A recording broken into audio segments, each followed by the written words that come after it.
are back, baby.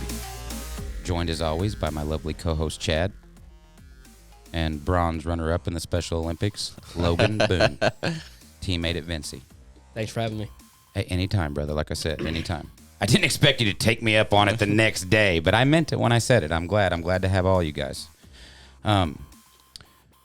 Okay, so we had good fights this weekend. We had a lot of good fights, and I wanted to get into all of them. I really did. But UFC 269 this weekend is so fucking stacked that we need to dedicate the entire show to it. So I'll start by saying that Clay Guida is a fucking monster. That man will be 40 years old any day now. Hey, I just want to note that it was a plus 1,600 for him to win by sub. Yeah, that means not gonna happen. Not gonna fucking happen. And the fucking will. The dude got TKO'd in the first.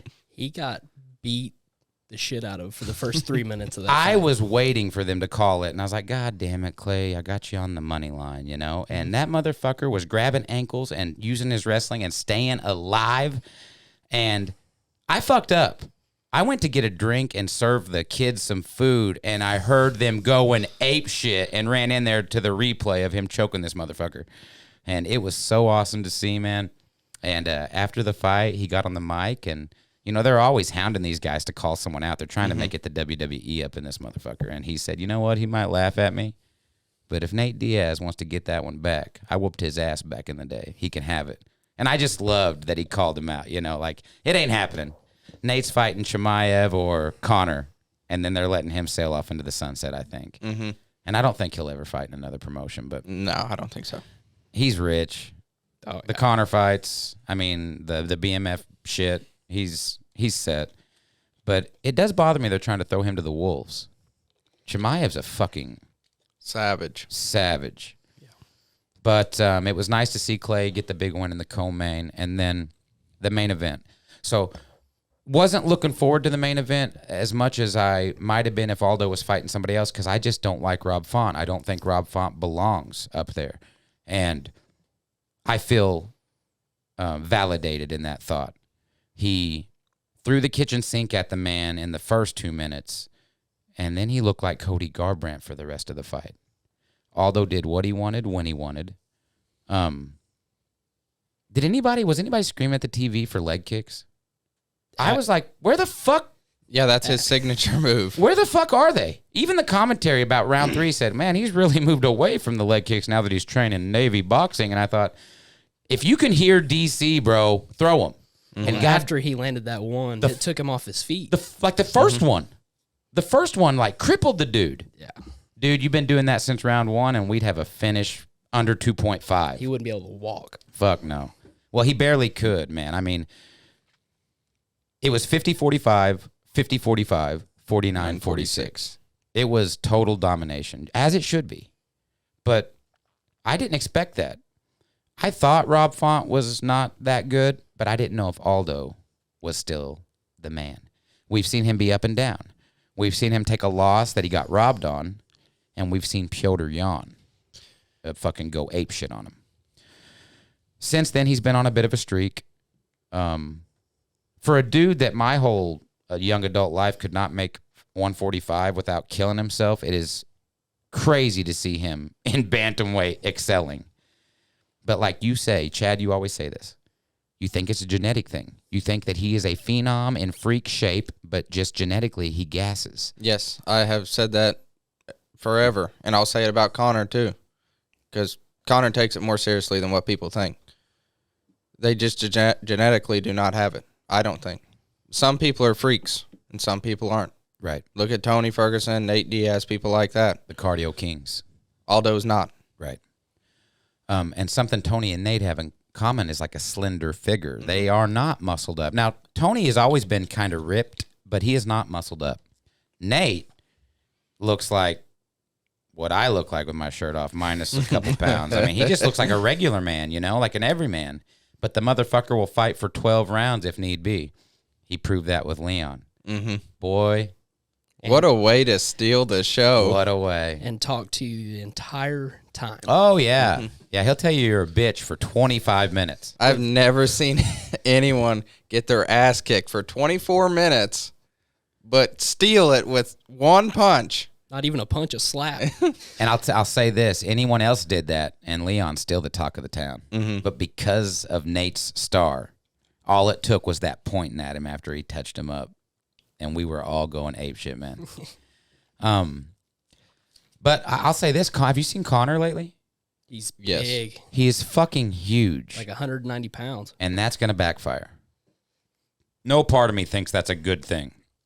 Now, I agree with some of the rumors going around that he's probably bulking for the 170 fight with Nate, which is the smartest fight he could make to come back to.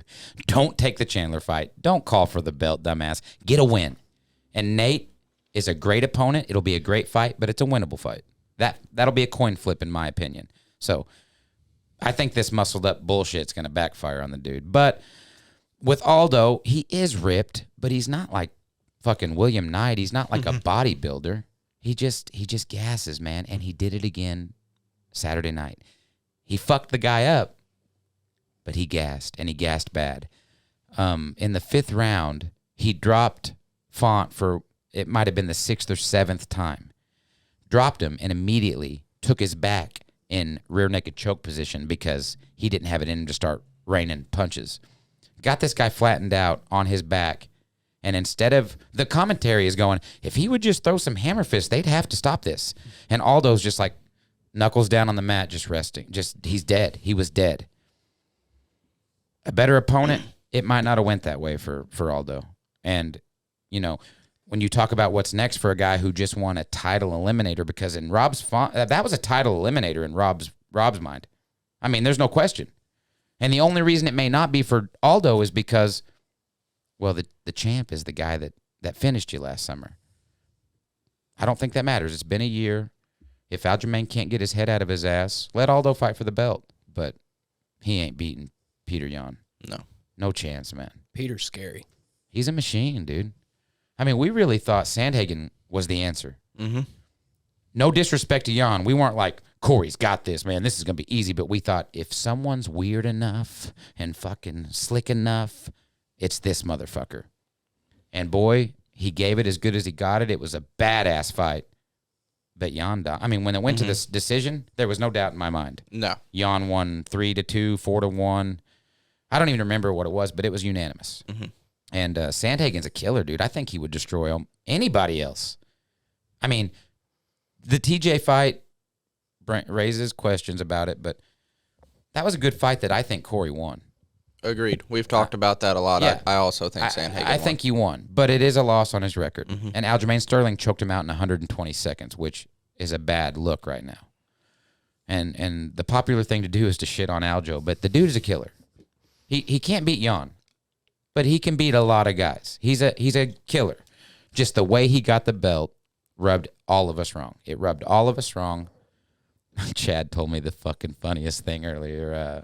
I guess it was a meme. Yeah. It showed like Vince Vaughn in the stands at the fight Saturday night. It was Aljamain standing next to Vince Vaughn, and it said, we've got a great actor in the house, and Vince Vaughn.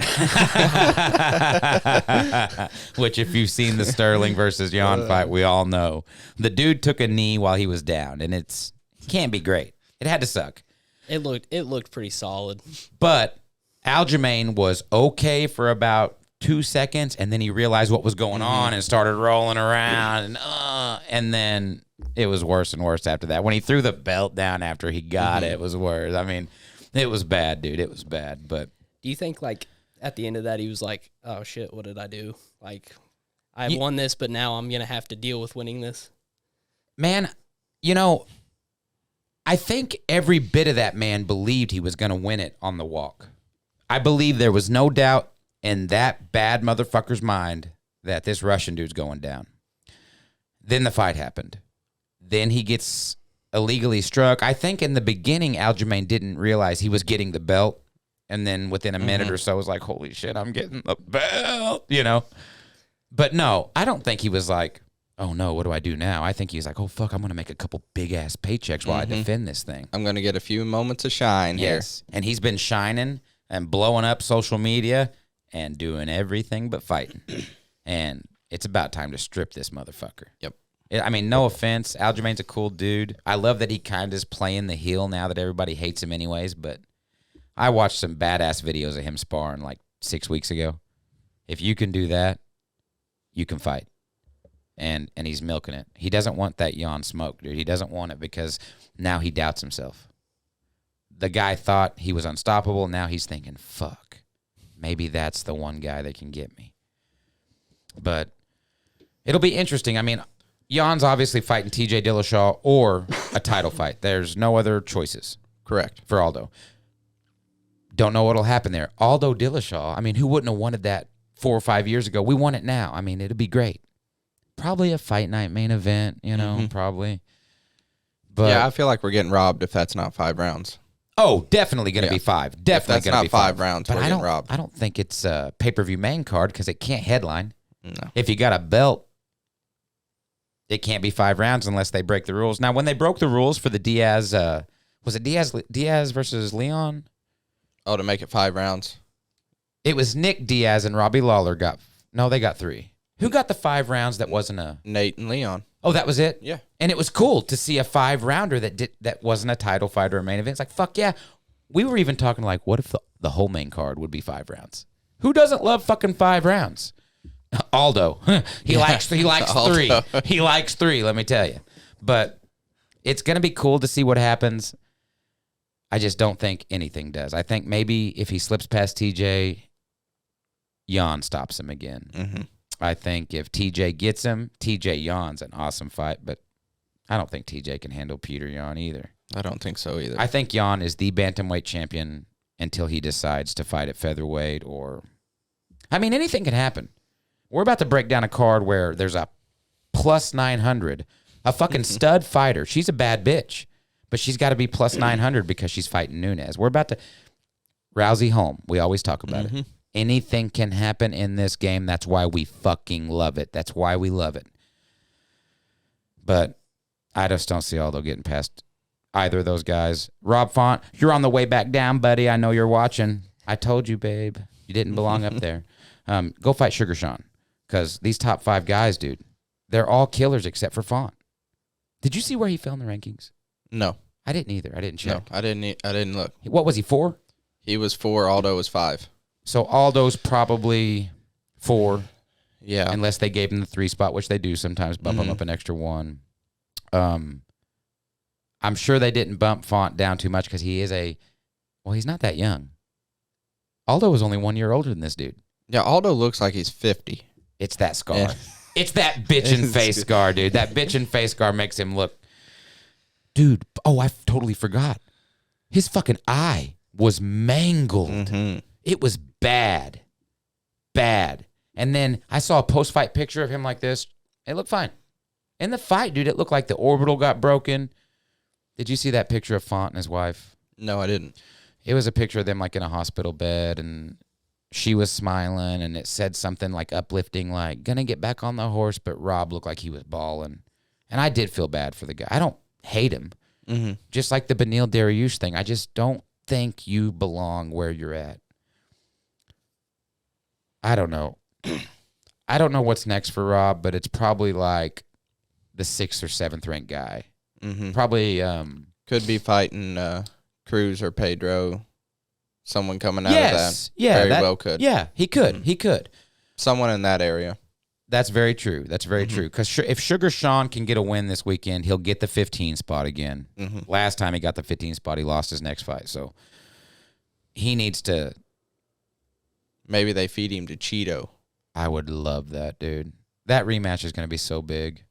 That is one of the biggest, not big fights to make, if that makes any sense. It's not like how we like them big, like Oliveira Poirier or Connor Dustin was, or Usman Covington. It's not like that. But it is a big fight among, not top-tier fights. Mm-hmm. But Cheeto's not going to fight Sugar Sean right now because Cheeto already called his shot. He wanted the winner of Aldo Font or the loser if he had to fight him, that could be what it is. Mm-hmm. Cheeto font. Cheeto font. Cheeto font. I like it. Because Rob's a crisp boxer, slick. Cheeto's a dirty motherfucker. He'll get in there and make it nasty. I think he'll fuck Rob Font up. But that's, again, me dogging Rob Font. So Saturday night was awesome. There was a ton of good fights. Like I said, I wish we could jump into all of them. But after that ramble, you understand why we can't do any more than the one fucking fight, okay? So we got to move on. So this weekend's UFC 269. We are all so fucking jacked for it, man. It starts at 5 o'clock Central. And, I mean, from the get-go, Tony Kelly's the fucking first fight. I love Tony Kelly, bro. Actually, there's a women's fight first. It's on the back page. Jillian. Yep, Jillian Roberts. For the last, 2 weeks, she has not had an opponent next to her name on all the UFC stuff. It's Jillian versus blank. I'm glad to see who this is. Priscilla Cachero. We know her. We know her. Jillian's a bad bitch. Is that redheaded lady? Yeah. I like all her. red. I like Savage. her. I like her. What'd she do her last fight? She got a big win. I don't remember. It wasn't JoJo. That's No. high-ranked girls. These are unranked fighters here. So the second fight of the night is Randy Costa versus Tony Kelly. Yeah. Tony Kelly, dude. I like him. He's a nasty, fucking slick, dirty fighting, lanky looking. Doesn't look like he'd be intimidating at all, and he fucks shit up. It's a couple of the better unranked Yeah, because bantamweights. Randy Costa is really good, too. Well, he's one of those that lingers at 15, 16, 17. Yeah. He isn't ranked. He but had that fight with Yanez, and he was beating the living shit out of Yanez there for a while. I completely forgot about that. And then that was a prime example of a comeback. Yeah. Was Second. it lights out or was it a decision? TKO. TKO. Yeah. Well, that Yanez dude is a beast. He is. He's a bad motherfucker, dude.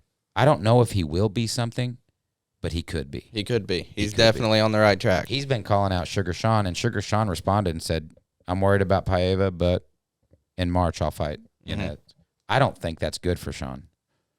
No. That dude can roll shoulders and just his last fight. Who did he fight last? Davy Grant. Davy fucking Grant. That dude is a nasty. He throws hooks from so far away and connects. And Yanez just rolled out of everything. The whole fight. They sounded bad, and they sounded like they were landing, but you watch it, and he's catching that shoulder. He's taking the shoulders every time. And I don't know, man. Yanez is slick. I don't think Sugar Sean wants that shit. I mean, I'm down on Sean O'Malley a little, but I'm a super fan. I like them all. I just call it how I see it. We talked about this a little bit earlier while we were at work. 135 probably has the most badass unranked fighters. You've got people like Yanez, Costa, Sugar Sean, Brian Kelleher, Ricky Simone. Jesus. That's probably the most badass list of unranked fighters. That may be. I mean, there's no question that 35 and 55 are top tier in the UFC right now. Maybe in the world. I mean, look at Sergio. I mean, in Bellator even. He's a stud, man. Bantamweight might be my favorite division, but, you know, with what's going on at the top, I feel like it's stalemated for a while. The way Usman's done the welterweight division, I feel like Jan is just going to say, who's next for a couple years. But to see these young fucking killers coming up, it gets you excited. There's something magical about the number by the name. You know, Yanez has no shot against Piotr Jan. But maybe in 8 months when there's a 4 by his name, everybody be like, who's going to win? They both got awesome boxing. They both got awesome gas tanks. And I love Jan's shell defense, but Yanez has, he takes your shot without taking it, but you think he took it. You feel like he took it. We all heard it. We all fucking heard it. I felt it. So, I mean, it's an exciting division. It is. I think Tony Kelly will beat Randy Costa. Not that I don't like Randy. I just think Tony's a down-in-the-dirt, nasty motherfucker that's hard to figure out, and I hope he wins. I think he will win. I'd be curious to see the line on that. I pulled up the lines I would be too, yeah. this morning, and I didn't deep dive, but Costa's the favorite, minus 180. So I'm probably wrong. Whatever. Okay, Ryan Hall making his return after the fucking vicious loss to Ilia Topuria. Did you see that? Yeah, he rolled right into that ground and pound bad. Like literally rolled. Well, he rolled like 17 times. Yeah. And I still like him though. I love him. I love him. He's just weird. I mean, you can't do anything with him on the ground. He is weird. But that fight was the perfect example to me of like how not to be. Like, bro, plant the seeds, then shoot your roll. Yeah. He did it so much that Ilia timed it perfectly for a one-punch hammer fist knockout. It was a one-punch hammer fist. Bam! And it was over, and then he got him a couple more before the ref jumped on. Now, this Derrick Minor is a nasty wrestler. He wants to grapple, get in there, make it dirty, throw elbows, clinch. That might work right into Ryan Hall's favor. I mean, you try to get in there and wrestle Ryan, and he's going to blow your knee out, BJ Penn style. I mean, that's what he does. He's also a super respectable grappler because he releases immediately. There's some guys that hold a little too long. He's not one of those guys, but BJ blew his own knee out by rolling the wrong direction when he was in that submission. BJ should have tapped. And that's why no one will take fights with this guy. Because his move is the leg lock, everyone's like, fuck, man, why am I going to risk a year ACL for this shit? Derrick Minor has no choice. He's got to take this kind of fight. I'd like to see Ryan Hall win. But I don't know, man.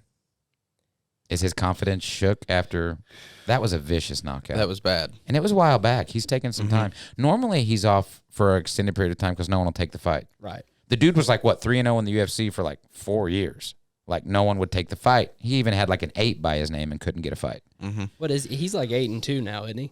I don't know. I thought he only had 1 loss in the UFC, but I don't know. See, it's weird with him because he's only got the one move. You would think it would have been figured out long ago. And then the funky spinning shit he throws with that. He won a decision against Darren Elkins in 2019, and that's as far back as this goes. That's not all. I mean, he's been in the UFC since, like, tough. Yeah. 8 years ago or some shit. It's been a while. I don't think it's been 8 years. Was it the last season before they had the big layoff on Tough? I watched that season. No, it wasn't. I watched the season on Fight Pass. Uriah Faber Yes. and Conor McGregor season. Because Uriah Faber is the one that gave him the nickname of the Wizard. That's right. That's right. So that would have been 2014? Yeah. Somewhere in that. Yeah, right. That was right before Conor did all of the shit he's legend for, I think. Okay. That is when he was interim champ. Right. That's right. Yep. That's right. That's when he was interim champ. Yep. Okay, so I am going to lean towards... I'm going to take the upset with Derrick Minor. I think that Ryan Hall is going to be a little bit skittish after that gnarly knockout he took. Hesitant maybe to do the Imanari roll over and over and over and over and over. Yeah. And I think Derrick could win a decision. I don't think he'll finish him. I think it'll just be a good back and forth, maybe 29-28. I agree. I'm taking Minor. I like Hall. You like Ryan? I love it. I love it. I can't not. I mean, he's a dude's a wrestler. I mean, if he goes to take him down, if he does what he does, I think Ryan's got him. By submission? Yeah. That would not shock me if he taps the dude in 60 seconds. I mean, Derrick Minor is a inexperienced dude. I think he comes from Contender Series. It would not surprise me if Ryan Hall's like, can I fight 2 weeks from now? It wouldn't surprise me. But if I don't know. Find him a fight in 2 weeks. That's the thing. I think people are more apt to take the fights now. Now he's been a bit exposed in some people's. Who was throwing hammer fists from a standing position? Nobody. But, man, Topuria fucking killed him with it, man. Okay, the early prelims have another couple of good fights. I'm excited to see Miranda Maverick. I am too. I really like her a lot. I do too. She got robbed in her last fight. Who was that against? Macy Barber. Oh, yeah. Yeah, Macy's a fan favorite, judge favorite. I mean, it was a robbery. I think she'll get a finish. I do too. I think Miranda Maverick. I definitely think she wins. I'd probably take her money line. Oh my God, she's only a minus 135. I wonder what that's about.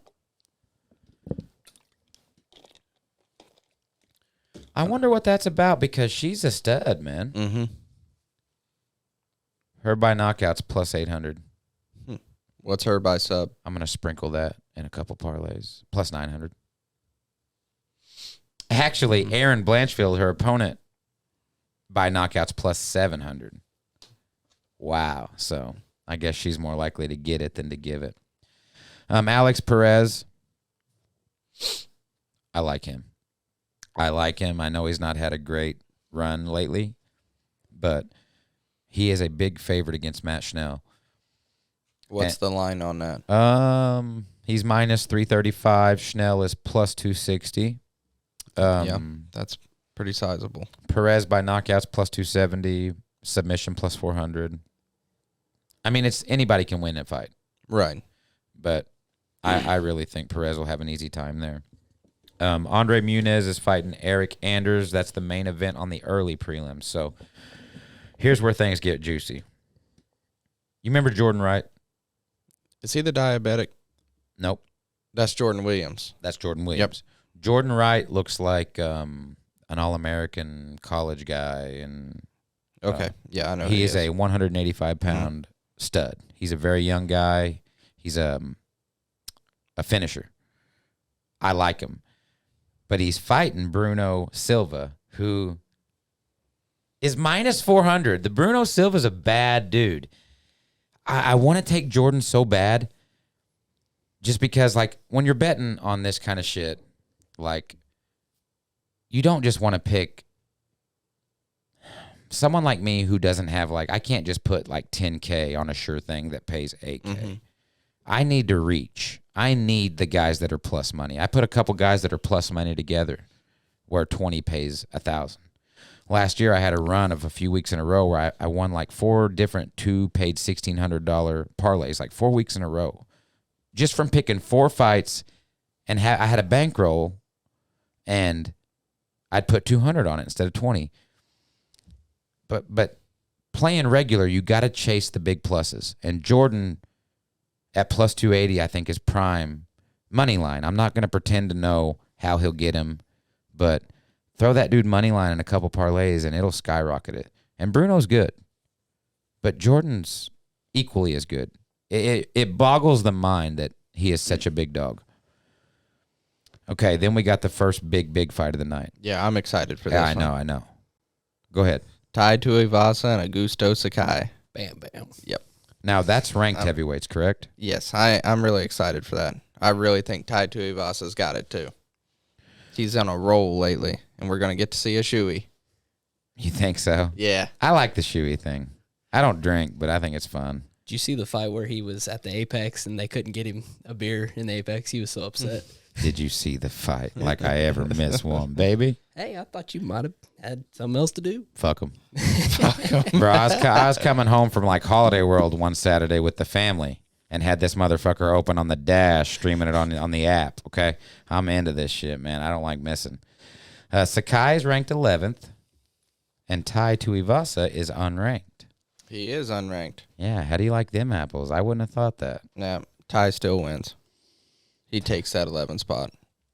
Yeah, he is good. He's another one of those, heavyweight's like the worst division for eye candy. Mm. All the heavyweights are nasty looking dudes, and Augusto Sakai is the worst of them all. He don't even look like he trains.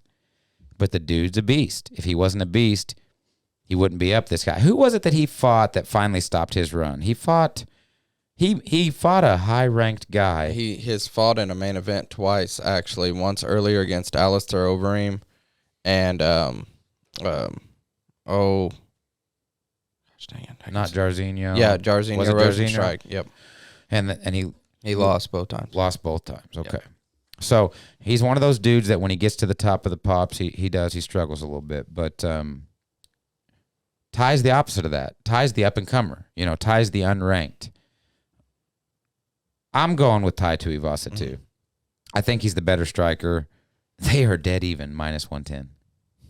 11th versus unranked is a dead even split. That is insane. I'll be curious to see what that is Saturday.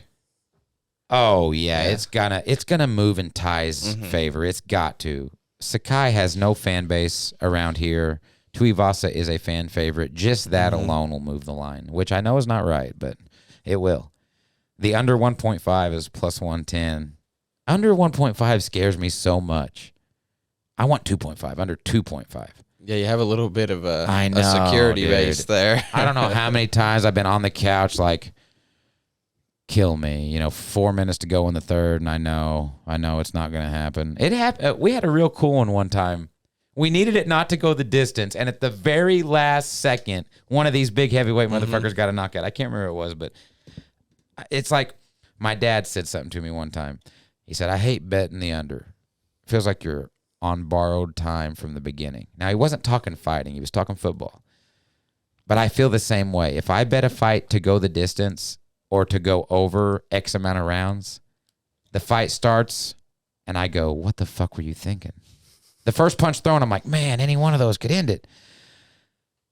This one, I don't think's going very far. No.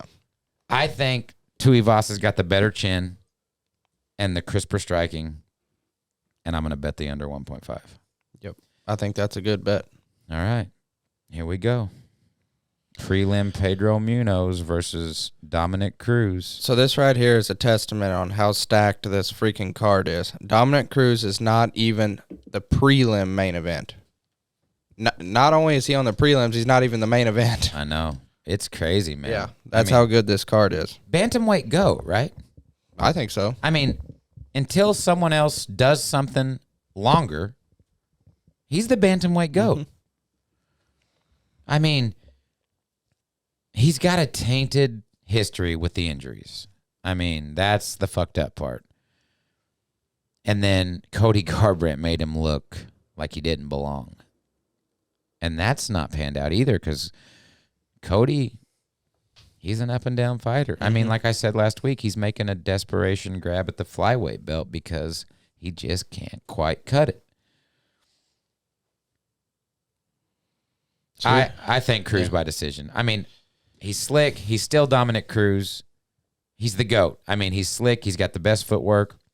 I think he'll never hurt Pedro, but always be hitting Pedro.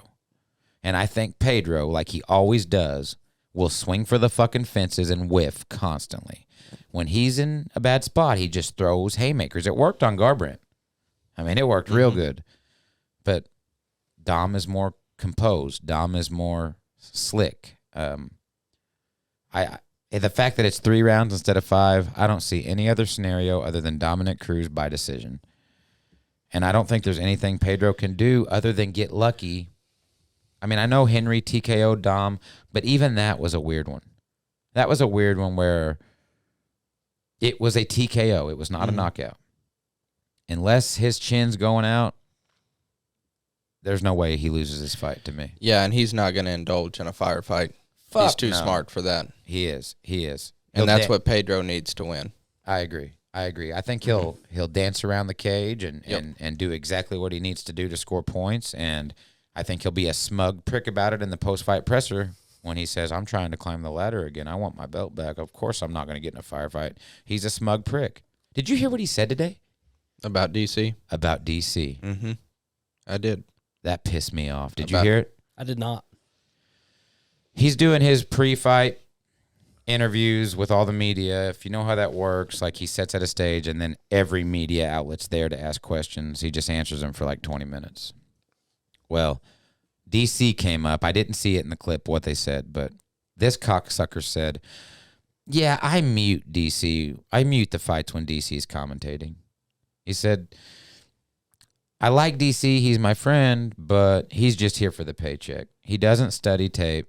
He doesn't come prepared. He just wants to get in and get out. So he has a whole show on breaking down tape. He said, don't care what he thinks. And I thought, what a smug fucking cocksucker. I mean, DC's one of the cream of the crop. John Anik is the best for me. I love John Anik, but that's not what DC does. DC does the color. DC does the talks to us while John breaks down play-by-play. It doesn't get much better than Rogan and DC, in my opinion. I love Felder. I love a couple of the guys that do it. I even like Bisping. Mm-hmm. But dude, you guys are coworkers, longtime friends, both champions at the highest level. And DC retired a year ago and a year and 3 months ago, and he's a little out of shape right now. But he is the mind. I mean, detail. He has an entire series, like Logan just said, based on breaking down fights. And he's good at it. Very good at it. Maybe he doesn't watch tape on all the prelim fighters because he's done 3 seasons of that show where he's broke down fucking everybody. There is no time I've ever been listening to a fight where I thought, man, DC don't know what the fuck he's talking about. I hate it when Dominic Cruz commentates. I do not enjoy it. I know you feel differently about that. I do. I do like Dominic Cruz's commentating. It's just something about the way he's a smug prick. I think he gives great information. But when I got Anik and I got Rogan, let's say, or Anik, DC, and Dom. Anik and DC are the fun guys I love to hear, and Dom is like this serious, tries to get over technical. There's a famous highlight. I can't think of what it is. It's DC Stipe 1. And Cruz is just like, you can tell he's the new commentator. He's just like trying to say something fancy. He was saying like, Lafayette, come, stand up. Like the thing DC or Anik would say. I don't know. I think he's a prick. I don't like him.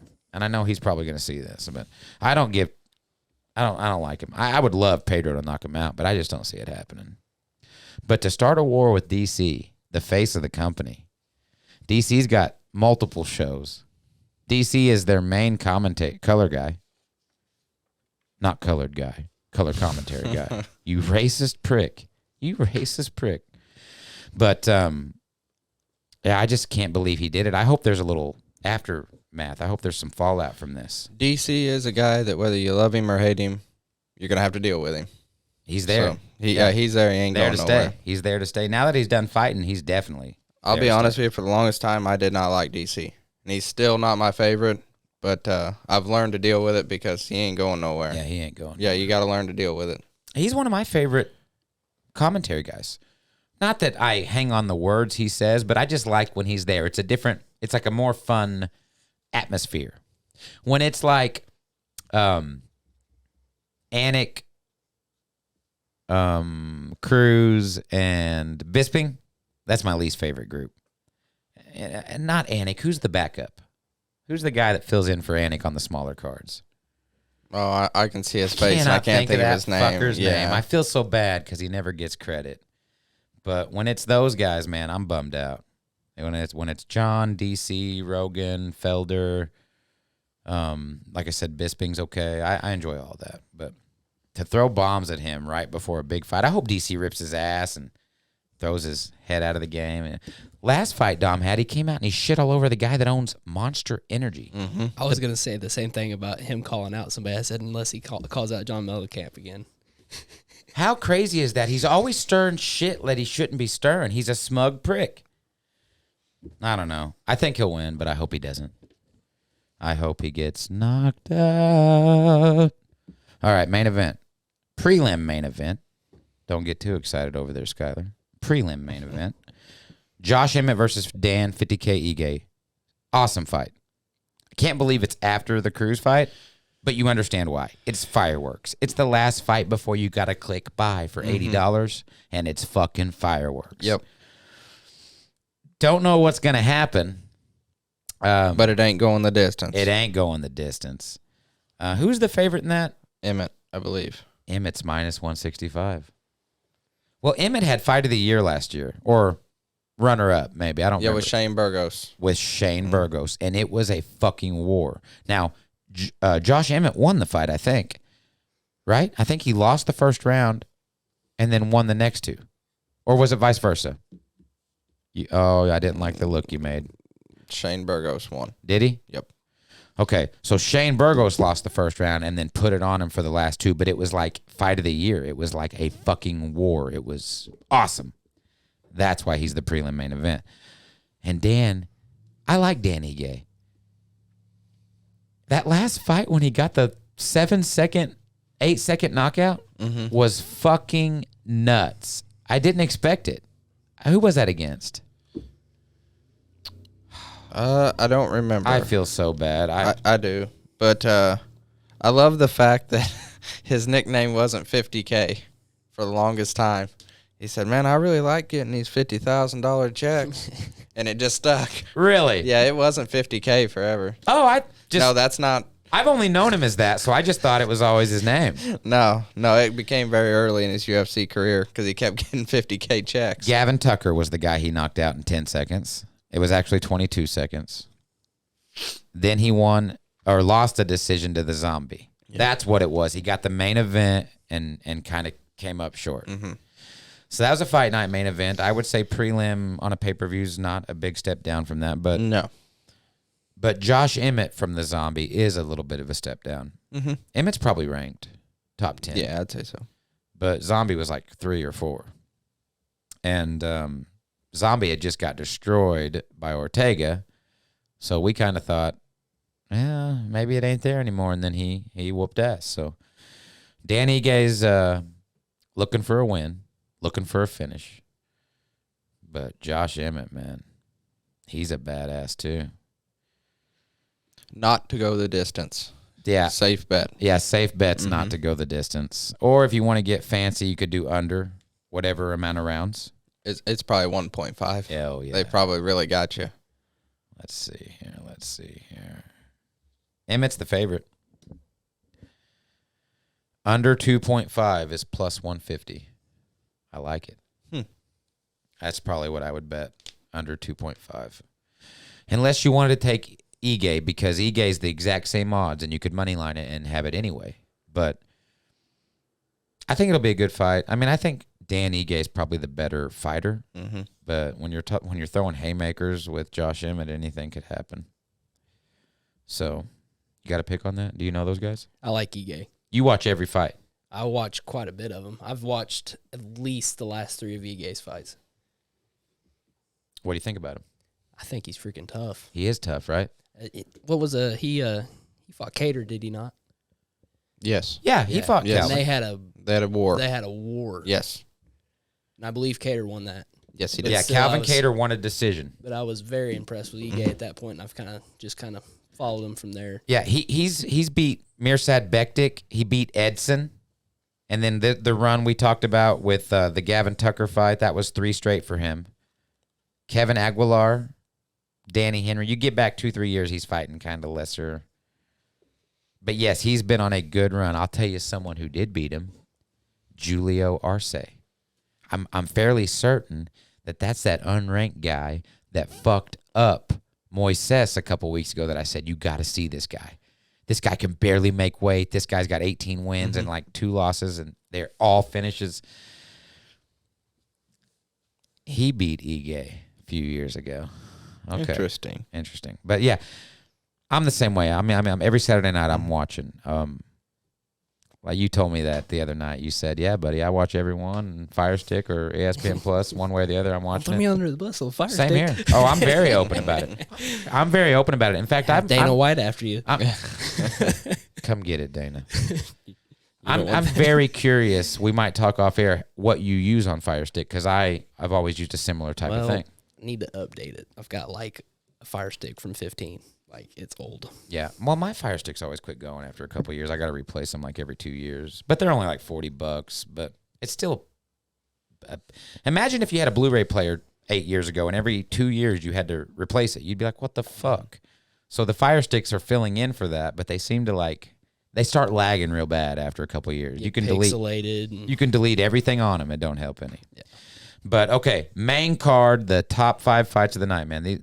I'm so jacked about this. Sugar Shane is back. You heard me. Sugar Shane. And he's fighting Rallian Paiva. How this motherfucker is still fighting unranked, no disrespect to Paiva. He's a killer. I like him. But the shit Sean talks, this dude ought to be fighting top 5s, top 10s, at least top 15s. And yet he's fighting another unranked opponent.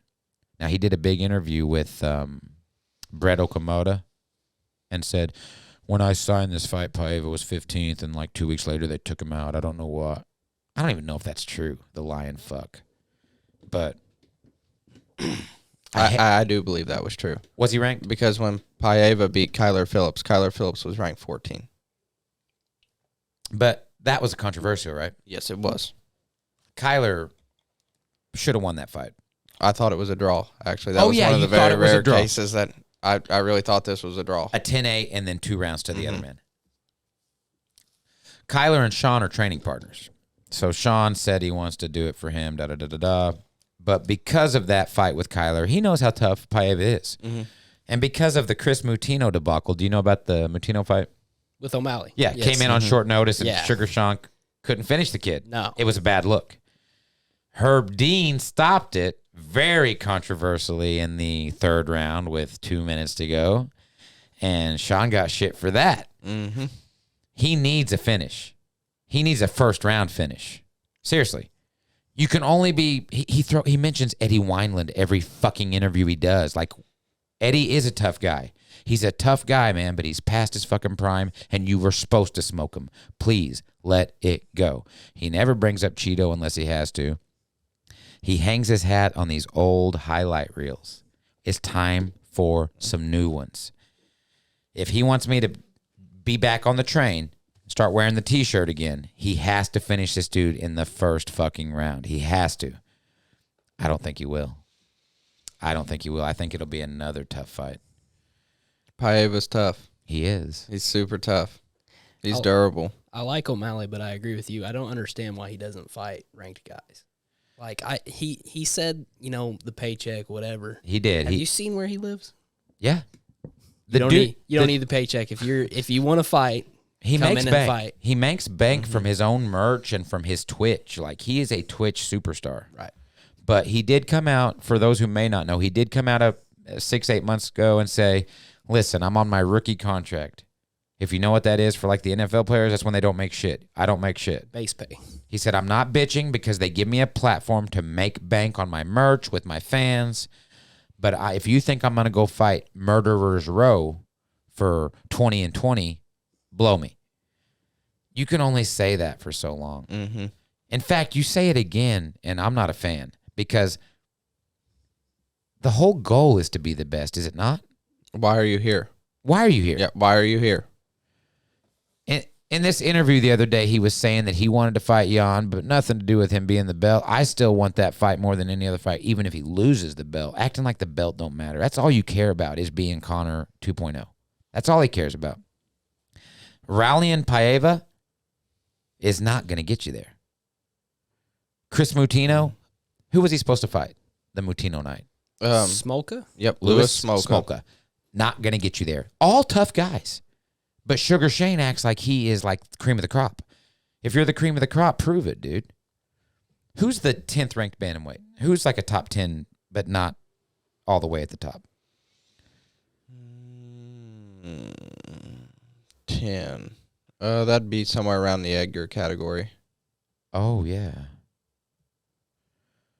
Hypothetically, 10 is Marlon Moraes. Marlon Moraes. Which they would probably feed Marlon because Marlon's on like a 4-fight losing streak. People been eating on Marlon lately, bro. Rob Font, perfect example. That's what put him in the top 5.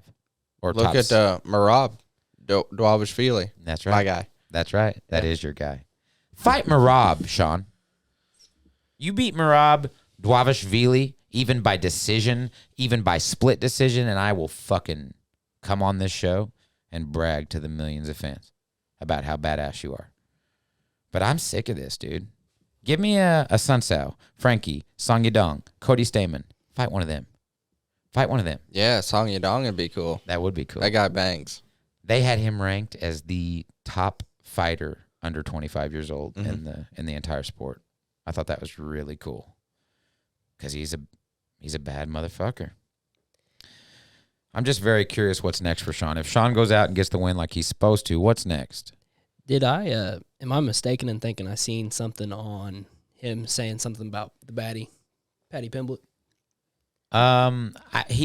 Very recently he said he would fight Adrian Yanez in March, win or lose on this fight. I don't think he mentioned Paddy Pimblett. What division's Pimblett in? 55. Is he 55 or 45? 55. I thought he was 45. It's 55. Okay. I don't know about that.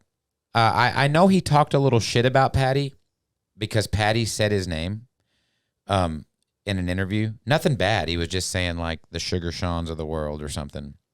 But there's no fight there just because of the weight class discrepancy. But Patty's another guy we haven't heard anything from lately. Yeah, he's a 55er.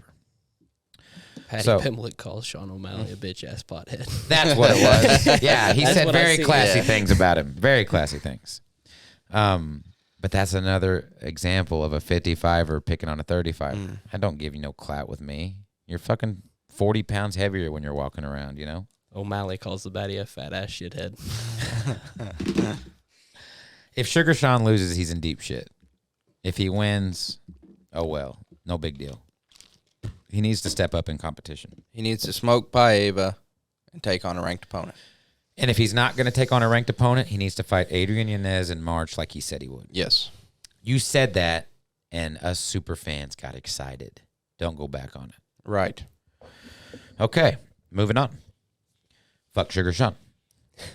Okay, Kai Kara France is fighting Cody Garbrandt in his flyweight debut. Now, I'm excited about this. I like Cody, and he had been stagnant in the 135 division. He had been not looking good. It was really sad after the Font main event because, you know, I thought he was going to smoke him, and I don't remember what you thought. I thought he'd win, too. But after the fight, we just could not get over that Font didn't look good, that Cody just looked really, really bad. And it was no disrespect to Font, but he just walked around pumping the jab, and it worked. Cody gassed himself in his last fight by 3 takedown attempts in the first round. You're the guy that does the robot while you're smoking Dominic Cruz. What the fuck are you wrestling for? He gassed himself out, looked like shit, and Rob Font just almost rode it to a title shot. Exactly. So Cody's desperately trying to get to gold, and I think that's what this is. I hope the cut was good. I hope he did everything right. He's saying all the right things right now. He's saying, I told Dana 2 weeks ago I should have done this years ago. I hope that's true. But Kai Kara France is a bad motherfucker. He's a kickboxer. From City Kickboxing. Trains with Izzy, Volk. He trains with all them savages that weigh 60 pounds more than him every day. I hope Cody wins. I do. But I think that he thinks that his power is going to be fucking an 11 now. Well, you're going to lose some of that. You're going to lose some of that with the muscle you had to give up to go down a weight class. You know what I mean? And how long can he stay that small? And is his gas tank better or worse at the smaller weight class? I think worse. I can't remember an example of a known stud moving down to flyweight and except for Dillashaw. But that was a 10-second fight. We don't know. We don't know, and he was on steroids. So I don't know. I know when you bulk up and move up, your cardio goes down. But I don't know if by trimming up and moving down, your cardio goes up. I don't know. I think trimming up compared to what he's done is a big difference. Because, he's gave up a lot of just, everything. You've seen pictures of him. Yeah, did you see the stomach veins? Yeah. Creepy. And he said he's at cutting weight. Is that what they said? He's what? At cutting weight, he's about to start cutting water. Is that? Oh, yeah, what water? Yeah. What water? Your fucking biceps? Where's it coming from, dude? He's acting like no big deal. Now, when he fought at 135, what do you think he walked around at? Probably 160-ish. Probably. So did he just diet to 150 and everything is the same? I don't know. That's a lot. Here's my bold prediction. I think his chin is going to be suspect because that's what happens when you cut extra weight. And I'm afraid Kai is going to catch him with something that doesn't put him out cold, but that hurts him. And I'm afraid he might lose by knockout. Mm-hmm. Or Kai jumps on him and submits him after he's stumbled him. I don't know. I hope it's the Assunção fight part 2. I hope he gets some highlight reel that fucking shocks the world. But I don't know about it. a guy whose gas tank looked like shit in his last fight is cutting down to the smallest weight class a man can fight at. I don't know about it, man. No, unfortunately, I am picking Kai Kara France to win. Yeah, I think it's, I hate to say desperate because Cody's like rich and a great fighter. Mm-hmm. I think it's a sad attempt for an easier path to gold. But I don't think that's true. Because I think if you beat Kai Kara France, you're going to have to fight Alexander Pantoja.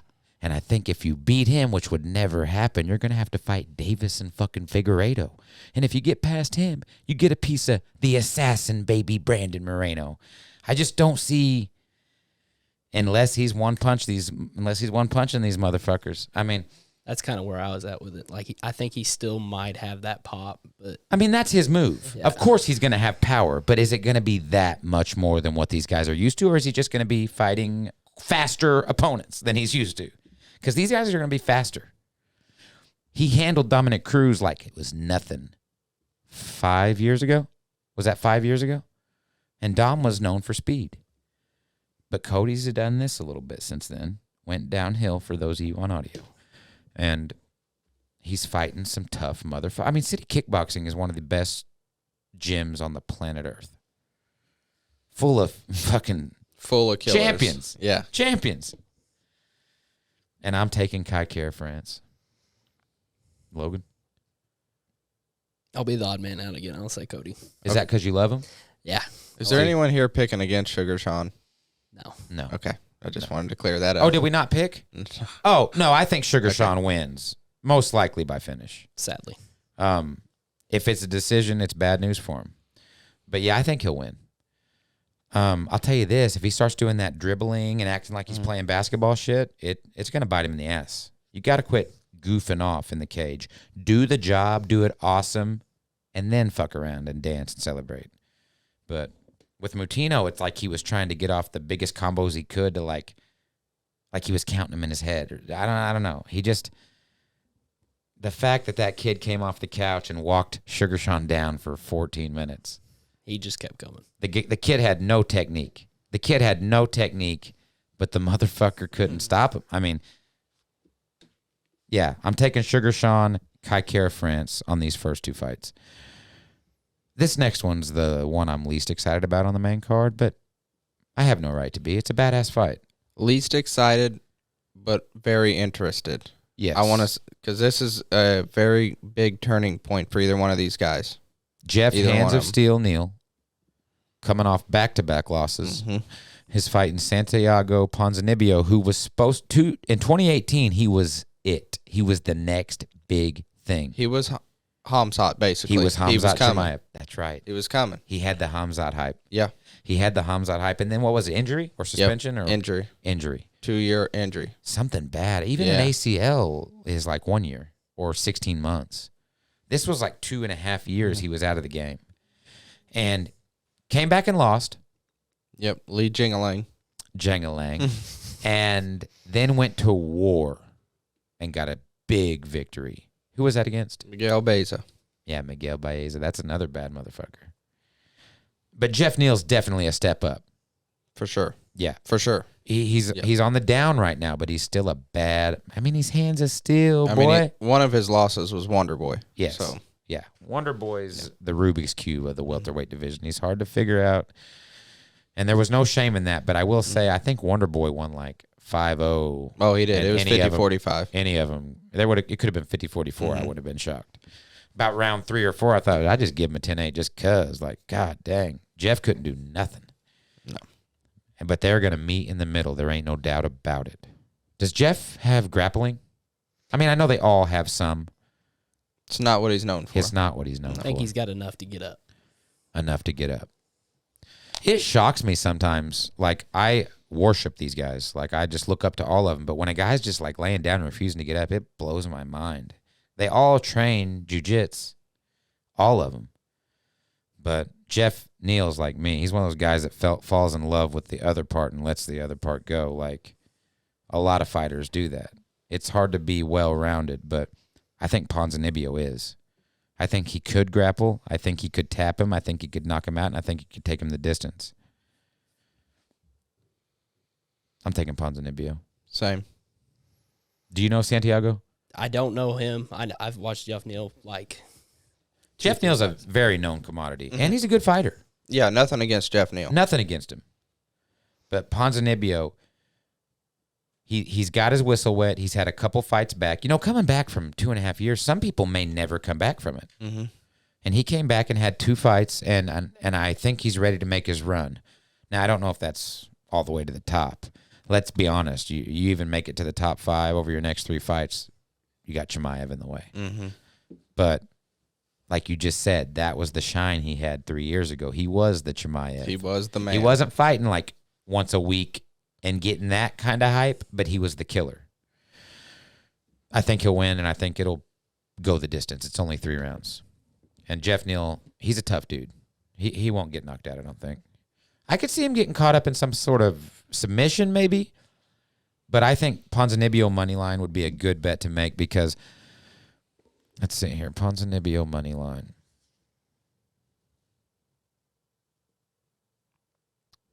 And minus also, 130. Minus 130. both of Neal's losses were decision losses.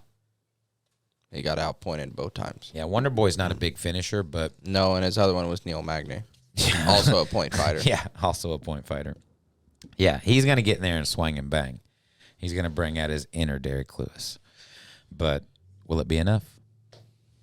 I'm taking Ponzinibbio. Same. Okay, co-main. This is exciting. There is not a whole lot to say, but, I mean, it's the lioness, baby, the goat. It's Amanda Nunes. Now, if we were going to speak on this, what we might say would be Nunez hasn't fought at 135 for over a year. She hasn't had to cut weight. She's a new mom. This is her second fight with a baby. Mm-hmm. Now, I like watching Embedded. Do you watch Embedded? Yes. Oh, my God. I love Embedded. Embedded. Didn't like the cowboy hat, though. I didn't either. But Embedded is, it's cutting back and forth. They're so good at what they do, man. It's cutting back and forth. It's Nunez at Target with a baby and a cowboy hat, and they're joking, and it's Pena training. And it's Nunez talking about her baby, and then cuts back to Pena's coach, and she's in the background training. I want it to happen so bad. Can Juliana do it? Is it possible? Possible, yes. Does she do it? No. That's my prediction. I'm with you. Like, I'd love to see it. I think, like you said, she hasn't defended the belt at 135 in how long? 18 months. Mm-hmm. Yeah. Gaining on 2 years. I mean, the only reason that matters is because she's been able to eat what she wants and not and has cut been weight. very vocal about how she likes 145. Yeah. Better than 35. she still looks big at 145. Oh, dude, yeah. Yeah, and she wants there to be 30 girls in 145 so she relinquish and just be the champion, but there's no fights there. I mean, one of the only like 3 girls that she could fight just retired, Felicia Spencer. Mm-hmm. So Didn't see that. I would love for her. It was unexpected. I didn't see it coming, but I would love for her gas tank to be a little bit questionable due to the cut. Maybe she's not focused. And it's nothing against Nunes. I mean, she's a great champion. But this is what shakes up the world, baby. This is what shakes up the world. When Nunes wins again, we almost won't even mention it. We don't care. And I mean we, the royal we, fans. But goddamn, if the plus 700 dog wins, look back at Home Rousey. I mean, the world goes fucking nuts. It'd be good for the sport. That's all I'm saying. Herb, if you're reffing it, man, work a little bit of your magic. Just do what you do. Just do what you do, baby. Yeah. Don't do anything out of ordinary. I do think they're going to meet in the middle, and I do think they're going to bang. And if Nunez got a first-round knockout, it would not shock me. But I don't know. I'd love to see the upset. It'd be magical. You've got the sick fucks like us that like to see the people with the belt for a long time lose it. Well, it's not like just anybody with the belt, but let's be honest. She's boring nowadays, and it's not fair to be that fucking good that people quit giving a shit. It's not fair.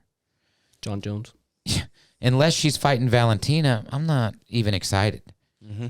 And she's beat Valentina twice. Last time was questionable. Agreed. Both times were questionable. I didn't see the first one. Both could have went either way, I think. And that's the general consensus.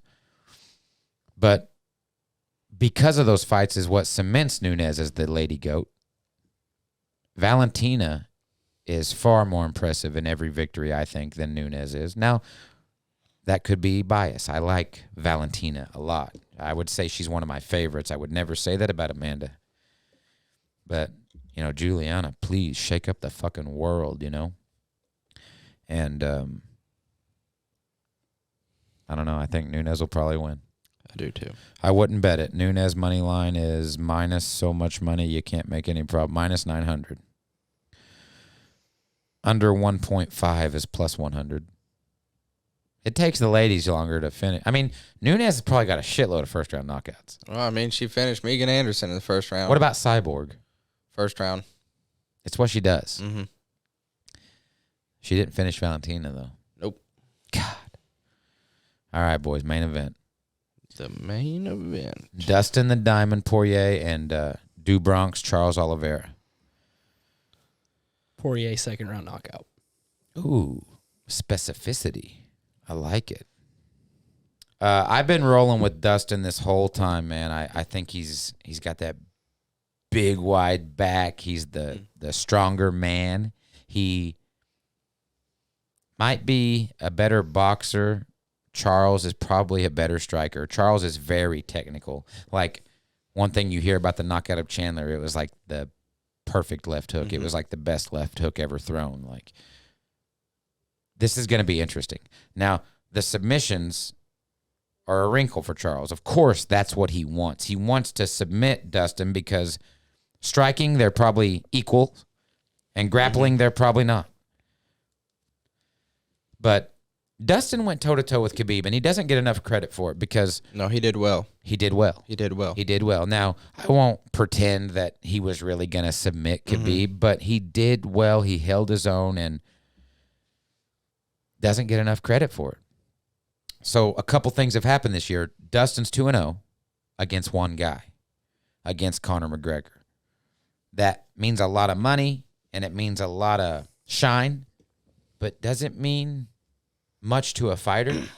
Is Conor? I mean, we won't know until he gets back in there. Dustin could go out here and get smoked and just be like, oh, shit, Conor must really suck. Mm-hmm. But I'll say this. This is what gets me excited about this. Dustin's won 8 of his last 9 fights. The one loss was Khabib, which we all lost to Khabib. There is no beating Khabib. He was undefeated. I'm going to tell you who he fought. You ready for this real quick? Conor McGregor, finish. Conor McGregor, finish. Dan Hooker, decision. Max Holloway, decision. Eddie Alvarez, finish. Justin Gaethje, finish. Anthony Pettis, finish. Before that was the Eddie Alvarez. He got kneed in the face while he was downed. No contest. Before that, Jim Miller, split decision. So the dude's actually won 10 out of his last 11 against the cream of the fucking crop. Even if we go back 3 years, those were the top fighters then. Now I'm going to tell you what Charles has done.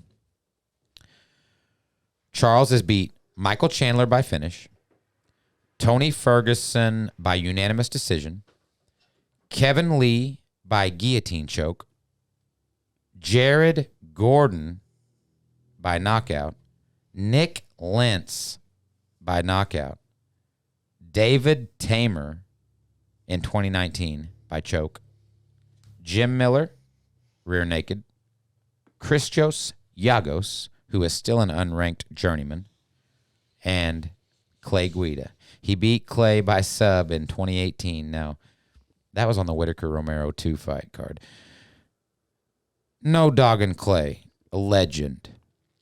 But the fight before that, he verbally tapped out to strikes to Paul Felder. Charles has not fought the same caliber of fighter as Dustin has. I think Dustin...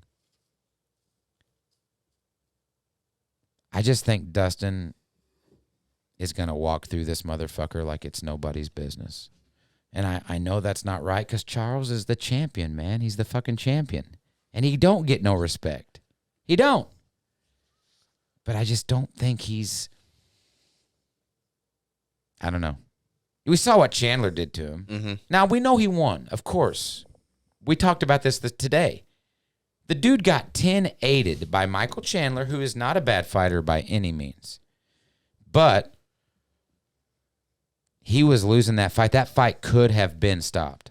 I think if Chandler stands up instead of going to the ground with him, he wins in the first round. Chandler stands... Oh, you think Chandler finishes that fight? Yeah. Probably so. He was hurt. Even the part where Chandler was fucking... Yeah. Had him on all fours and was beating the fuck out of him. That could have been stopped at any second. I was with him. We jumped up going, no, no, no, no. It was over. We didn't want Michael to win. Not that we dislike him that much, but I don't love him. He's growing on me over this last year. I like him more now. I like him more now, too. I like him more now. But when he came from Bellator, I did not want him to come and take our fucking belt. That fight could have, should have maybe been stopped. Now we see what happens. It got to go. Chandler gets the 10-8 round, but it don't mean shit because Charles fucking dropped him like a sack of dicks 9 seconds into the next round. I don't know. You're leaning the other way, right? Yes. What do you think is going to play out here? Other than I just have this gut feeling, for the longest time I was on Dustin because I've seen similar scenarios with this where you have a bigger, stronger, meaner person. And we've seen this with Amanda Nunes and Valentina Shivchenko. Valentina is by far the better fighter, but she's not bigger, she's not stronger, and she's not meaner. That played dividends. Although I have been driving the Charles Oliveira train, so I'm going to keep driving it. And for the fact that I really want Charles to win, and the reason I want him to win so badly is because Khabib Nurmagomedov won't shut the fuck up and stay out of everybody's business. If Dustin wins, we have a champion that Khabib beat. If Charles wins, we still have a champion Khabib never had a piece of. And that's why I want Charles to win. Logan? Second round knockout, Poirier. I think Oliveira's a bloody mess coming out of the first round. You think Dustin's just too much for him? Yeah. Put on a pace, or do you think he's just more technical? I think Oliveira's. I think he may get him to the ground, but I don't know if he can keep Dustin there. I don't think he can keep Dustin there. No, not early. And I don't think he can strike with him either. He's a crisp striker. He does not get the credit he deserves on striking. I will say, I think this will be kind of like... But can he handle that power? Charles's chin is suspect. It is. Mm-hmm. It is. But he persevered last time. He got dropped, and he persevered. I'm not banking on Charles sucking.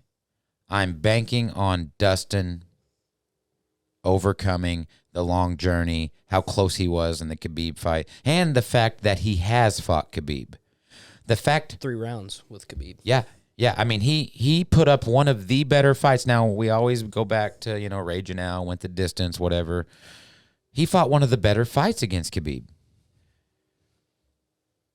I think that this will be like the Hooker-Poirier fight. I think it will be surprisingly on the feet, longer than we all expect. I think Charles will last a little longer than we expect. But I think Dustin's just too much for him. I think he puts a pace on him, and I think he TKOs him. I don't think he drops him. I think he just TKOs him, gets him hurt, like Chandler did, except for maybe instead of the middle of the cage, where Oliveira was like doing like moving his head really far left, really far right. He was like had room to move. Dustin wants him up against the fence. You know what I mean? And I think Charles will invite that, thinking, "Oh, I'll fucking stand and guillotine this guy." But I think he will be shocked by how tall and wide and fucking strong Dustin is. And I don't know how it's gonna go. Like second round TKO, I like that. I wouldn't bet on that, but I would bet Dustin by TKO any round. I'll take it in the 5th, 4th, 3rd, 1st, 2nd, whatever. I understand what you're saying. Khabib has been running his cocksucker a lot lately, and I don't like it. And Charles is getting asked about Khabib nonstop this week. I don't like that either because the motherfucker's gone.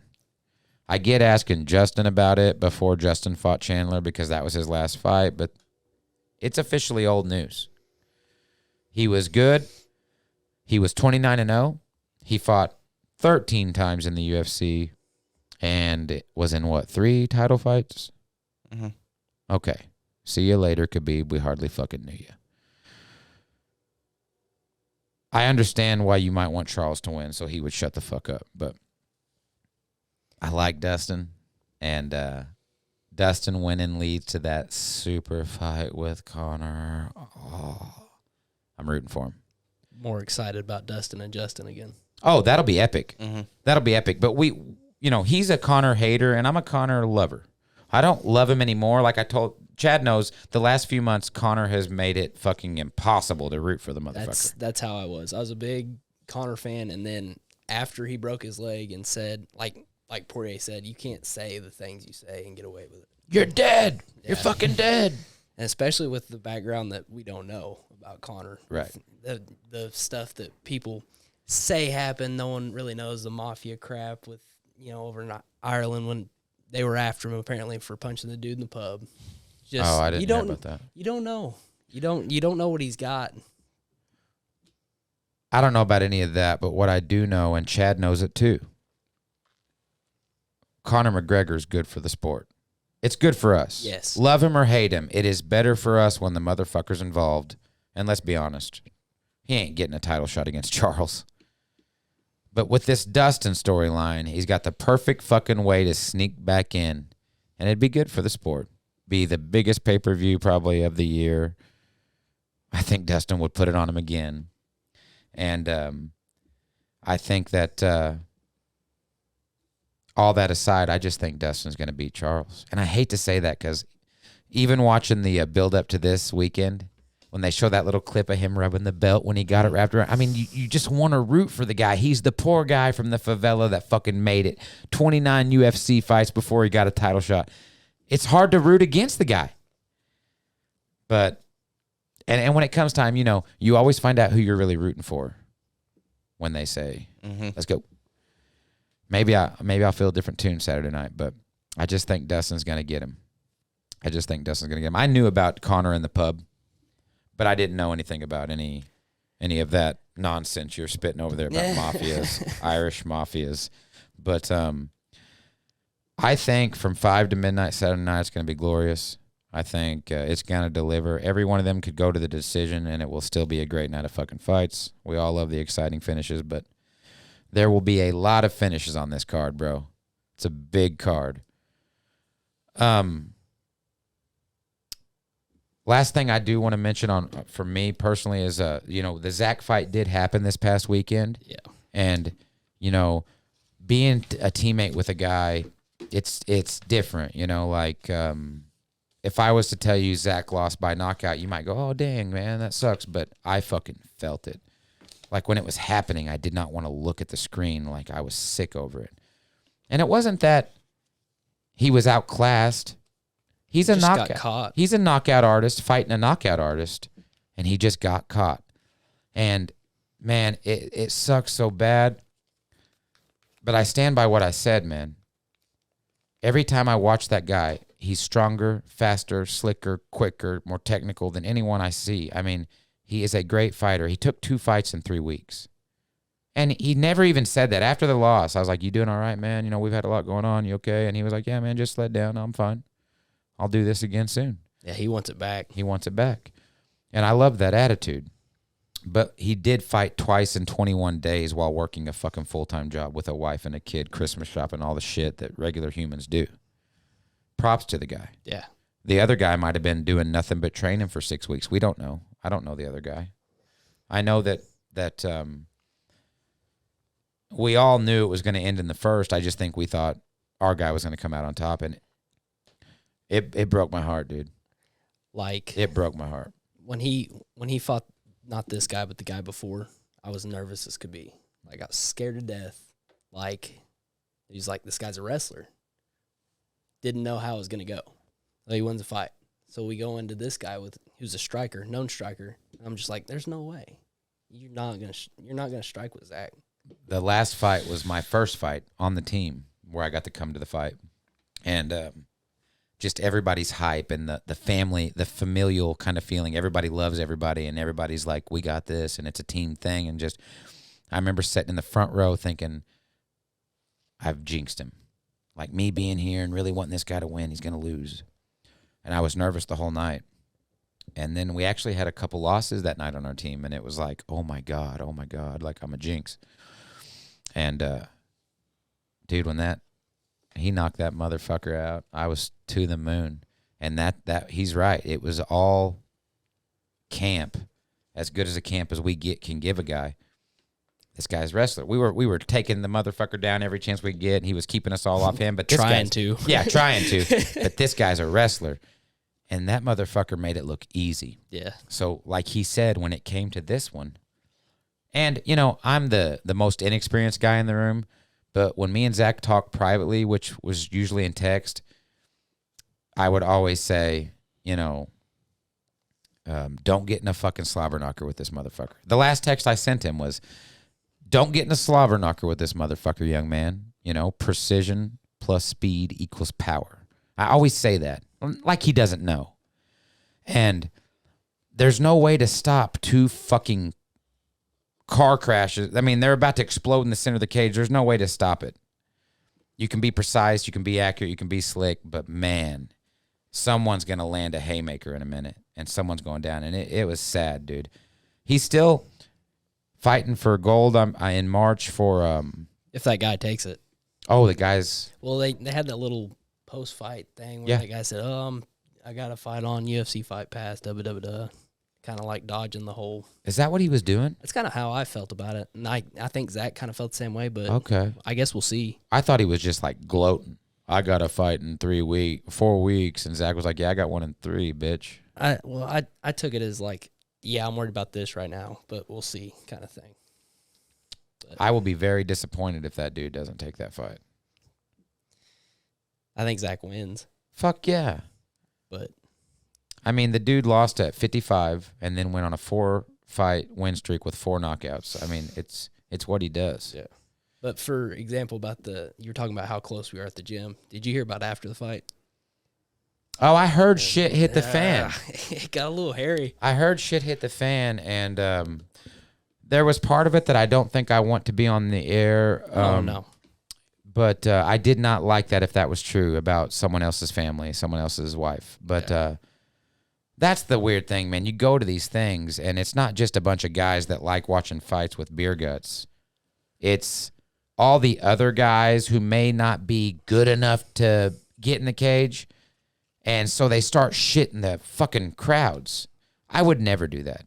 Like, the more I learn how to kick ass, the less I will ever kick somebody's ass. Like, man, I like bowing to my guy when I'm about to spar. I like being respectful, and the shit that goes on sometimes.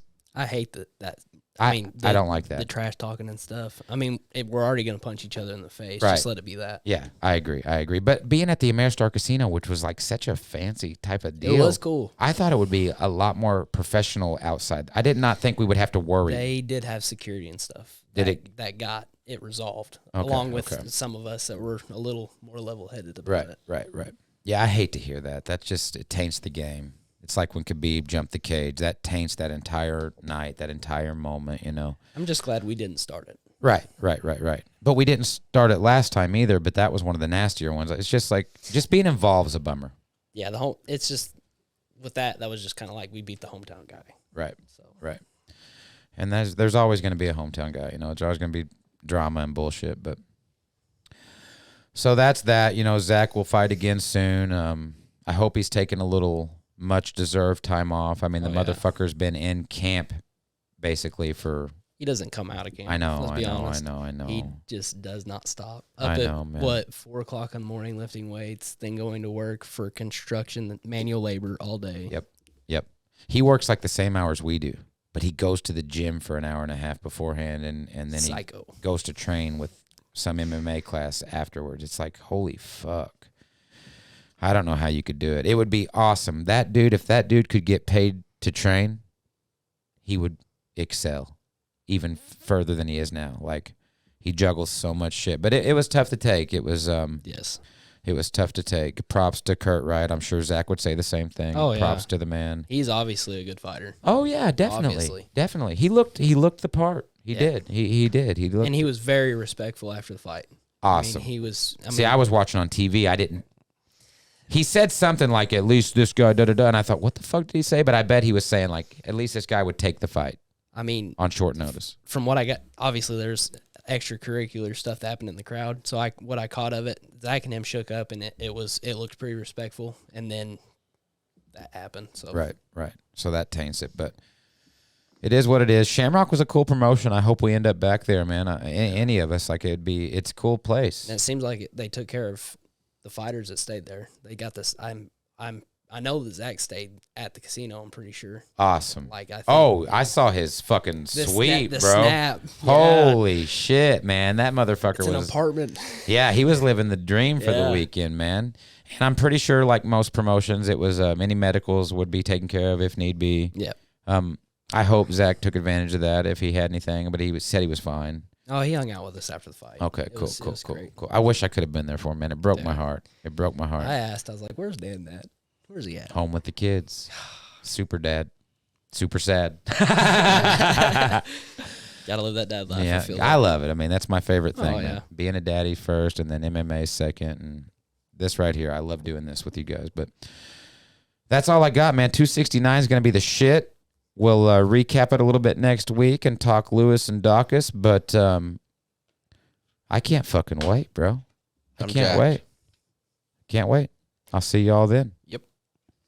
When it comes to engagement rings, the first thing that probably comes to mind is expensive. And why wouldn't it? 3 months' wages on a ring? That's crazy. And let's be honest, you know nothing about diamonds. It's all intimidating. I'm Cody Gottman, owner of HD Bean Jewelers, and I want to change how you feel about buying that engagement ring. I stock in-style engagement rings that are at a great price, and we put the extra effort in to help you understand what you're buying. We even offer service after the sale, sizing, a lifetime warranty, and a convenient cleaning plan that can't be beat. Thinking about a custom engagement ring? We can handle that. All our custom rings are built start to finish in-house, and you get to work with a professional jeweler, not some salesperson. If you're ready for a new way to buy an engagement ring, stop by our showroom, downtown Carmi, or give me a call, 618-382-8170. I can't wait to be your jeweler.